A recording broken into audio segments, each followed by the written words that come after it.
Leadership is displayed in a myriad of forms. Leading a civil rights movement that altered the future of an entire nation. Leading the United States House of Representatives into a new era of integration. We're looking forward with keen anticipation to this men's 4x400. The full lineup: Russia, Jamaica, Kenya, Germany, the USA in 5, Cuba, France and Bulgaria. The US led off by Andrew Valmont. But outside him still is Andrew Valmont, and Valmont is going because the US are undoubtedly going for the world record here. Them, Samson Kitur goes for Kenya, and here comes Johnson. The world record has been smashed by a second. Leading your relay team to Olympic gold and a new world record. I've been surrounded by leaders my entire life. Even before I fully understood what it meant to be a leader, the examples were all around me. I just had to open my eyes and recognize them. My time in the leadership studies minor has now introduced me to theories and models that I've been able to connect to what I've done, seen, heard, and learned. I'm going to spend the next couple of minutes exploring my leadership journey, looking specifically at the people and empirical experiences that have shaped both my perspective on leadership in general and view of myself as a leader. When Andrew Valmont coaches, he sticks to some basic principles. We just try to instill in them about just hard work and discipline and dealing with the elements. He's earned the respect. My father has worked as a track and field coach for 21 years now, and I spent a considerable amount of time in my early years watching him perfect his craft. I used to admire the weight that his voice and presence carried, and the way that people listened to his instructions and heeded his advice. For me, he marked the first true representation of leadership. Looking at these experiences through the leadership identity development model, I'd characterize this as my awareness phase, the moments where I first sensed that leadership was happening around me. I didn't first view myself as a leader until a few years later when the first of my 2 younger sisters was born. As Maya and Mallory started growing and coming into their own as individuals, I embraced the responsibility of setting a sound, positive example for them.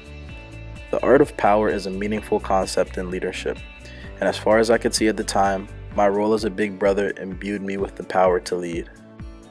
During the same time, I entered the exploration and engagement stage of the LID model, as I began to look for and seek out leadership in a number of different spaces. I explored new activities, opportunities, and groups of people in search of knowledge and wisdom. It was a period of immense growth for me because I spent so much time with people and in places that I wasn't accustomed to, outside of sports that is. I ran for student government positions, auditioned for theatrical productions, and joined the school jazz band to force myself out of my comfort zone. These explorative ventures taught me the value of courage, self-confidence, preparation, and persistence, all traits that I'd attribute to strong leadership. Whereas my sisters provided me with the why, these experiences provided me with the how. Together, they compelled me to enter that leader-identified stage because they brought real meaning to my status as a leader.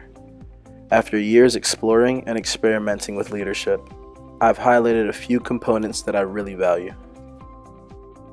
Communication is one of those buzzwords that we frequently associate with leadership. And while it is a vital component to strong leadership, the word by itself doesn't always provide enough context. For better understanding and further guidance, I look towards the relational leadership model. The most successful sports teams that I've been a part of over my lifetime were led by process-oriented coaches who were purposeful, uplifting, and empowering in their guidance.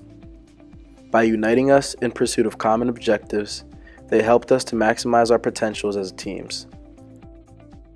Adaptability is a second essential component of effective leadership.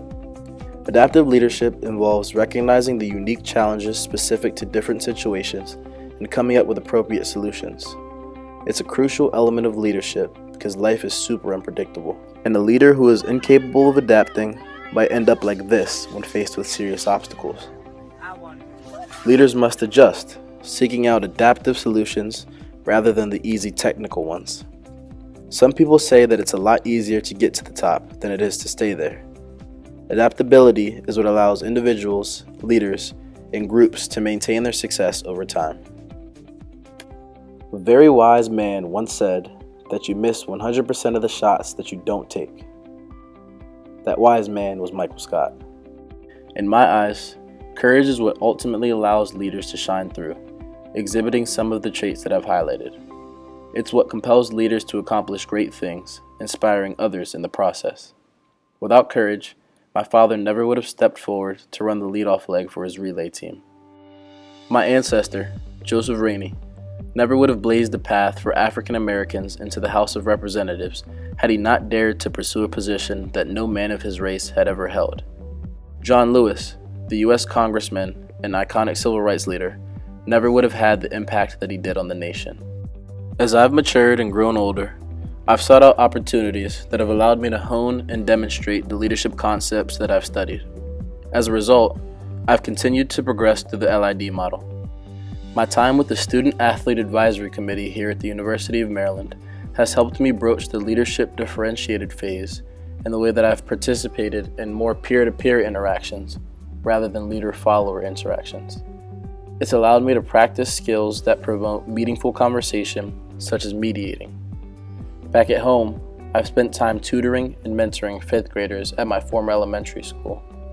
I'm hopeful that my work with them will continue a cycle, as these children will be inspired to mentor the next wave of students. This endeavor has marked a jump into generativity for me, and a small beginning in my own leadership legacy.